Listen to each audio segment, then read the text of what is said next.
I want to ask you something that might make you think twice before you open your microwave tonight. When was the last time you reheated leftovers without a second thought? Yesterday? This morning? Most people do it every single day, and nobody has ever told them that certain foods they consider healthy, foods they eat regularly and feel good about eating, undergo a specific chemical transformation when reheated that puts real, measurable stress on the one organ in your body responsible for filtering everything you consume. Tonight, I am going to tell you about 4 specific foods you should never reheat if you are over 60. Explain exactly what happens to those foods at the chemical level when they are heated a second time, and tell you what to do instead so you do not have to give up the foods themselves, only the habit that is quietly turning them against you. My name is Dr. William. I work in preventive health, and the liver is an organ I think about constantly because it is the organ most people take completely for granted until the damage is already done. Here is why that matters specifically for people over 60. Your liver has been filtering everything you have eaten, drunk, and absorbed through your skin for 6 decades or more. It has handled processed foods, medications, environmental toxins, alcohol if you drink, and the natural byproducts of simply being alive and metabolizing energy. Like any organ that has worked hard for 60 years, it has less reserve capacity than it did at 40. It can still do its job remarkably well, but it is less forgiving of repeated chemical insults than it once was. And reheating certain foods delivers exactly those kinds of chemical insults in ways that are invisible to you in the moment, but accumulate over time in ways that matter. Before we get into the 4 foods, drop a comment below and tell me which of these you reheat most often: rice, chicken, eggs, or spinach. I read every single comment, and your answer helps me understand exactly who is watching and what to cover next. I also want to explain something about your liver, specifically after 60, because understanding the biology changes how seriously you take what I am about to share.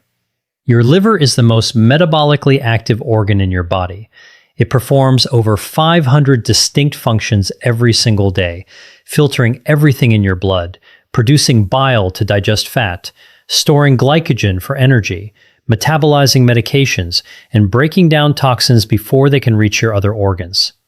It is also one of the most resilient organs in the human body, capable of regenerating cells and recovering from significant damage in ways that your heart and brain cannot. But that resilience has limits, and those limits become more relevant after decades of accumulated work. After 60, your liver processes certain compounds more slowly, clears medications less efficiently, and has fewer reserve cells to call upon when it needs to repair damage. This means that low-grade, repeated chemical insults, the kind that would have been handled without consequence at 40, may now accumulate in ways that show up on a blood work panel or eventually in symptoms where they would never have registered before. The 4 foods on today's list are specifically problematic not because they are toxic in some dramatic sense, but because of what reheating does to their chemistry, and because your liver is less able to absorb those chemical insults quietly than it once was. The first food you should never reheat is cooked rice. And this one surprises almost everyone because rice feels so benign. It is a staple in millions of households. It feels light, simple, easy to digest. But here's what happens to rice that most people are never told. Raw rice grains carry spores of a bacteria called Bacillus cereus. Cooking the rice does not destroy these spores. They survive the cooking process and remain dormant.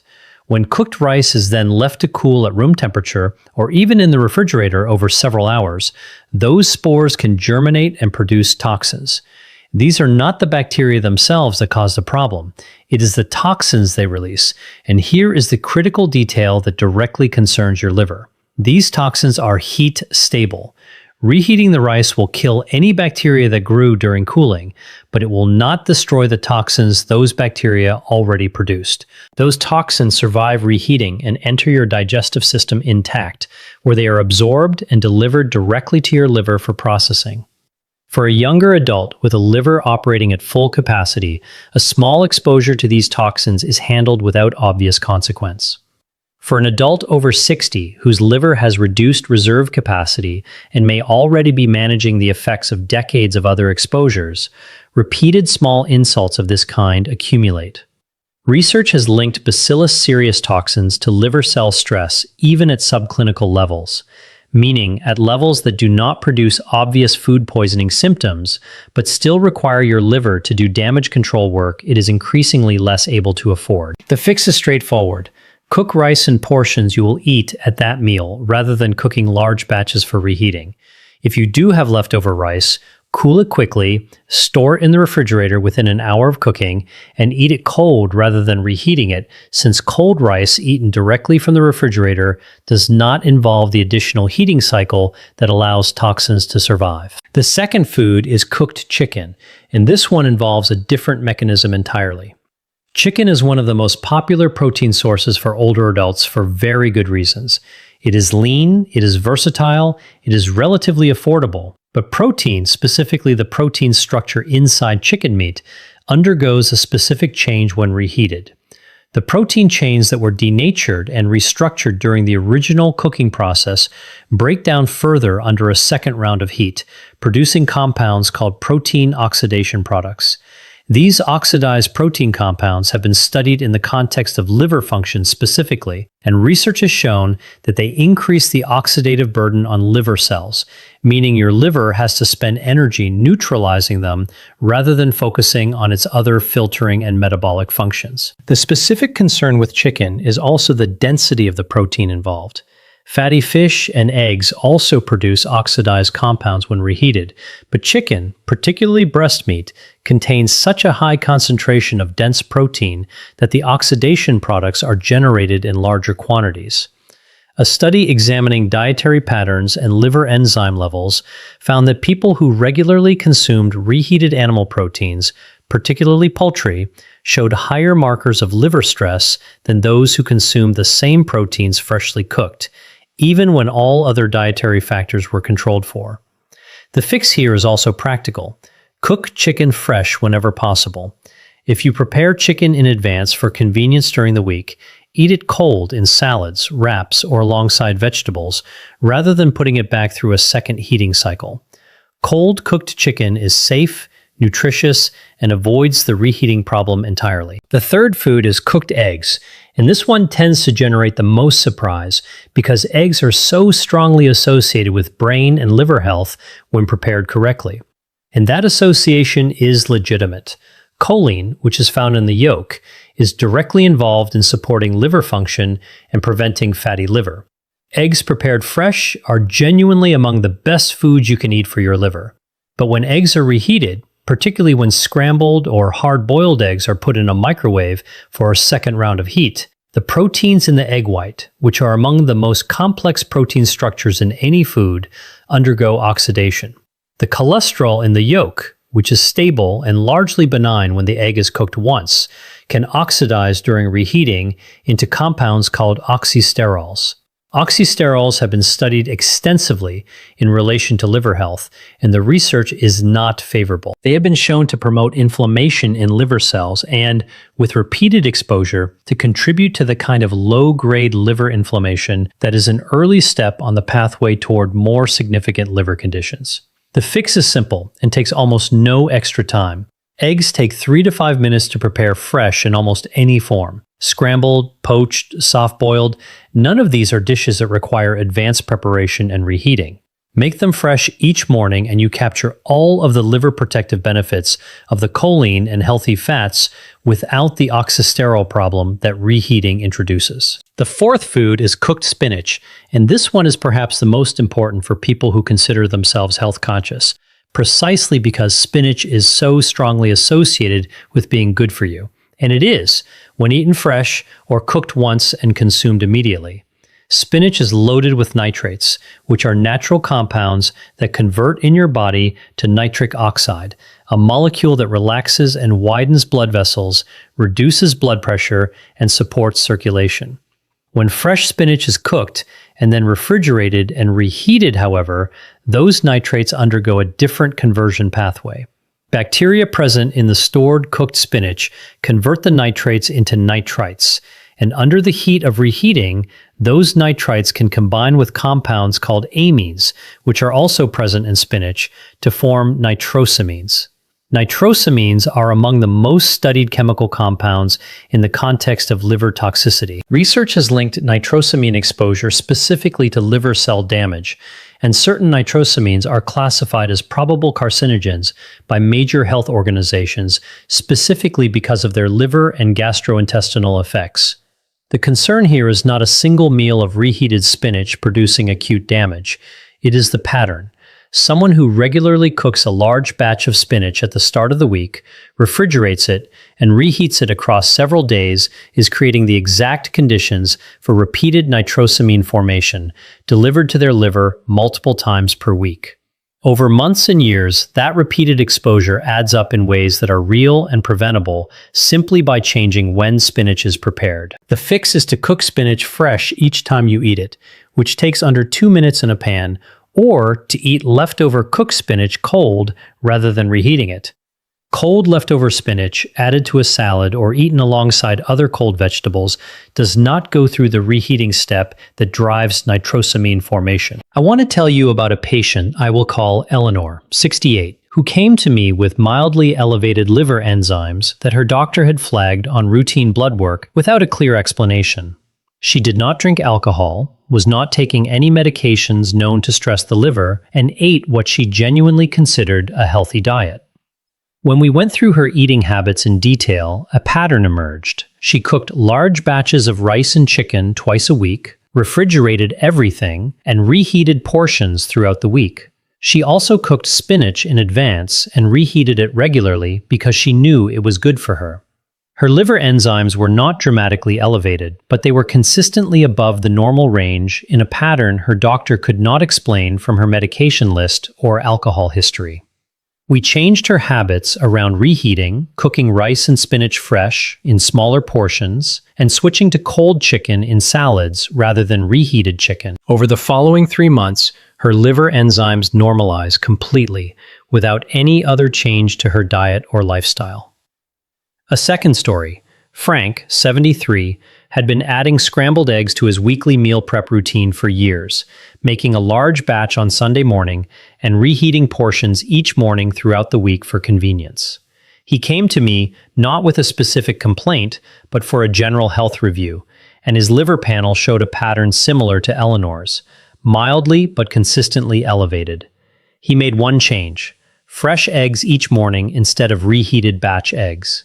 His follow-up panel 3 months later showed normalization. These are not dramatic medical stories. They are exactly the kind of quiet, cumulative, easily preventable patterns that most people never connect to their liver because there are no obvious symptoms until something more serious develops. A third story worth sharing because it illustrates how these habits can combine.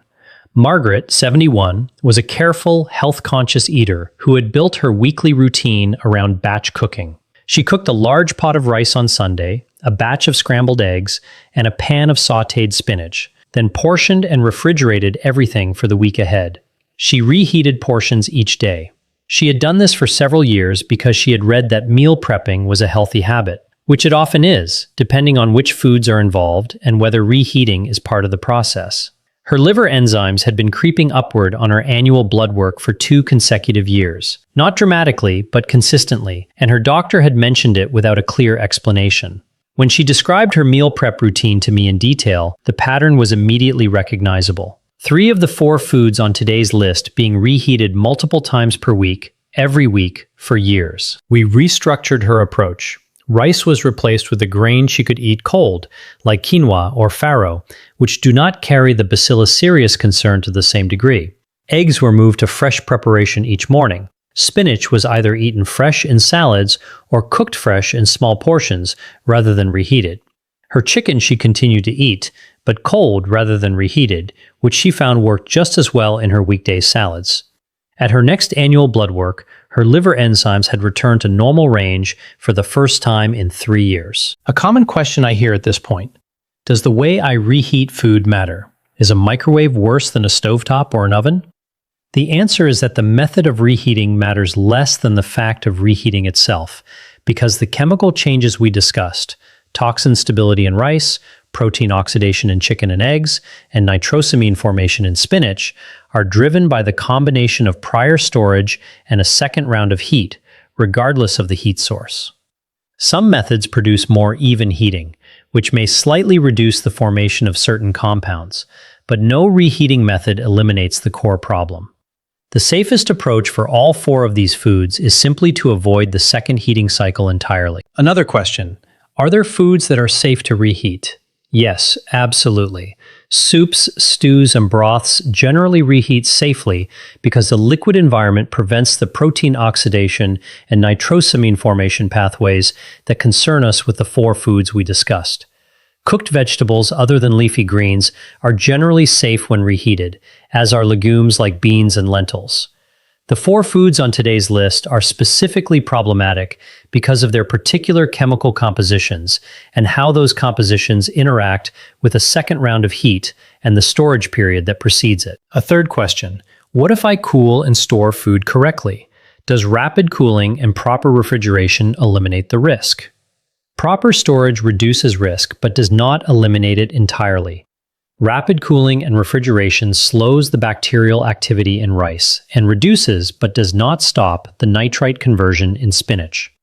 It has no meaningful effect on the protein oxidation that occurs during the reheating of chicken or eggs, since that is a direct chemical response to heat rather than a microbial process.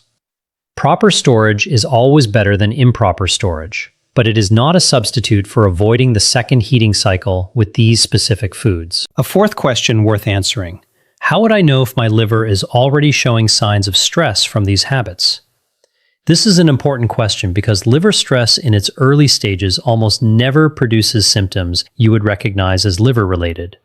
The most common signs: fatigue that does not match your activity level, mild nausea that comes and goes without an obvious cause, a feeling of fullness or mild discomfort in the upper right area of your abdomen, and itchy skin without an obvious dermatological cause, are easy to attribute to dozens of other things and rarely prompt someone to think about their liver.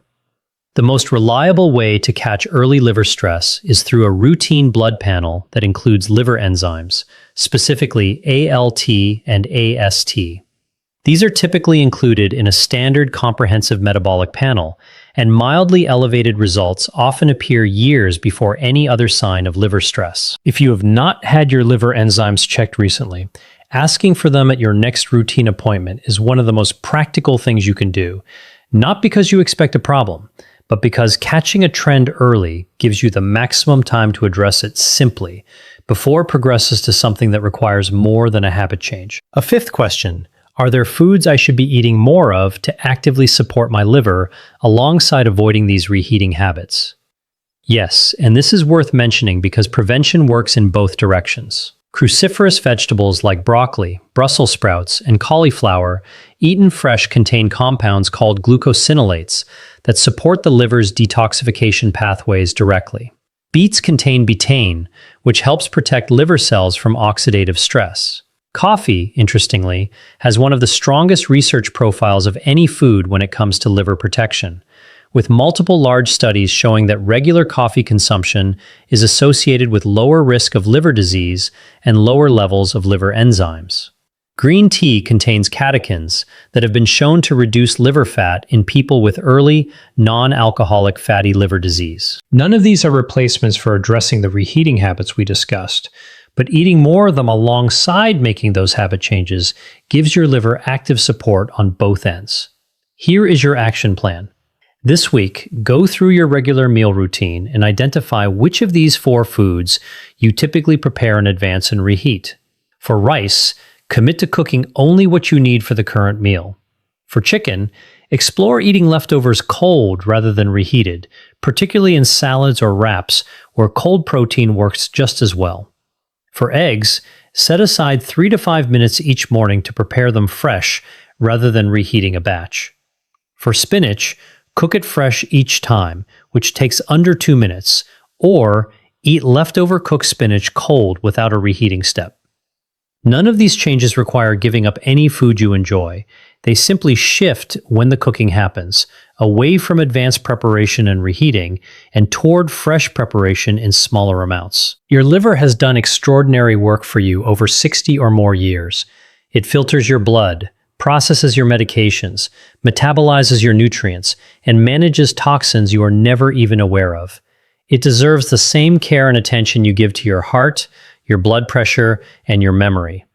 And unlike many health interventions that require significant lifestyle overhaul, this one requires only a small shift in a single daily habit that you are probably not even thinking about. I want to close with something I think matters as much as any of the specific information we covered today. Most people over 60 pay close attention to their heart, their blood pressure, their cholesterol, their bone density, and their cognitive health. These are all the right things to monitor, and I encourage all of it. But the liver tends to get overlooked in this conversation because it does not produce symptoms in its early stages of stress the way a heart problem or elevated blood pressure tends to. It works quietly, it compensates without complaint, and by the time someone notices something is wrong, it has often been wrong for quite some time. The 4 reheating habits we discussed today are not the only things that stress the aging liver, but they are among the most easily preventable, and they are habits that most people are doing completely automatically every week without ever having been told that they carry any risk at all. Changing them costs nothing. It requires no medication, no supplement, no expensive intervention. It requires only the awareness you now have and a small daily adjustment to when you cook certain foods rather than whether you eat them at all. If this video gave you information your doctor has never had time to explain, hit subscribe. And if you know someone over 60 who regularly reheats these 4 foods, share this with them. It is exactly the kind of thing nobody warns you about until the warning sign appears on a blood work panel, and the best time to act on it is always before that happens. I will see you in the next one.